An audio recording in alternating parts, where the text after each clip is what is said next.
పరిశీలన చేసి నేర్చుకోవాలి. మనల్ని కూడా మనం పరిశీలన చేసుకోవాలి. మన ప్రార్థన ఎట్లుంది? పరిశీలలాగుందా, సుంకరలాగుందా? ఇన్ని సంవత్సరాల నుంచి వస్తున్నాం, నా శ్రమలు తగ్గట్లేదు, నాకున్న బాధలు అంతే ఉన్నాయి, నాకున్న కష్టాలు తగ్గట్లేదు అంటే ఎవరిలో లోపం? నీ ప్రార్థనలో లోపమా, నీలో లోపమా? ఇద్దరు ప్రార్థన చేశారు. చూద్దాం. అతని కంటే ఇతడు నీతిమంతుడుగా తీర్చబడి తన ఇంటికి వెళ్ళాలని మీతో చెప్పుచున్నాను. ఆమేన్. ఎవరు ఎవరు నీతిమంతుడు? సుంకరి నీతిమంతుడు. ఈయన చేస్తుండు? వారం వారం చర్చికి వస్తూనే ఉంటాడు. ఎవరు? పరిసయ్యుడు. దేవుని గురించి అన్ని తెలుసు. సుంకరి తెలీదు. కానీ ఎవరు నీతిమంతుడిగా హెచ్చించబడ్డారు? సుంకరి. ఇద్దరు ప్రార్థన చేశారు. కానీ దేంట్లో ప్రాబ్లం ఉంది? చేసే విధానంలో, ప్రార్థన చేసే విధానంలో ఉంది. మనం చేసే ప్రార్థన, ఎప్పుడైతే మనం దేవునికి ప్రార్థన చేసుకుంటామో అప్పుడు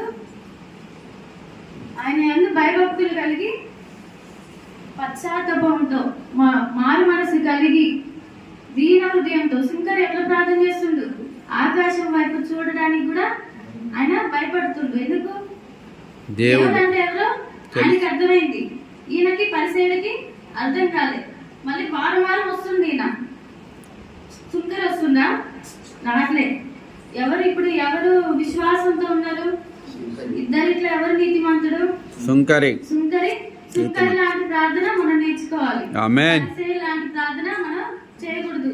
ఆయన మందిరానికి వస్తున్నాం కాబట్టి ఆయన మందిరంలో మనం కూర్చొని ఆయన భయభక్తులు కలిగి, నువ్వు ఎప్పుడైతే మందిరానికి వస్తావో నీకు పక్కనతో అవసరం లేదు.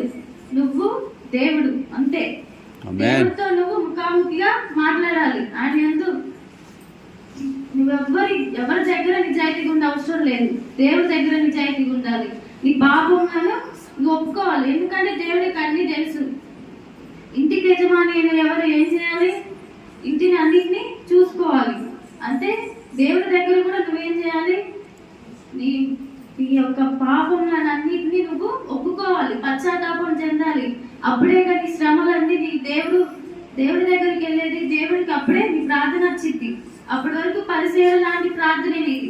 నువ్వు విశ్వాసంతో ఎప్పుడైతే ప్రార్థన చేస్తావో అప్పుడే నీ ప్రార్థన దేవుడు వింటాడు. మత్తయి సువార్త 6వ అధ్యాయం 6వ వచనం.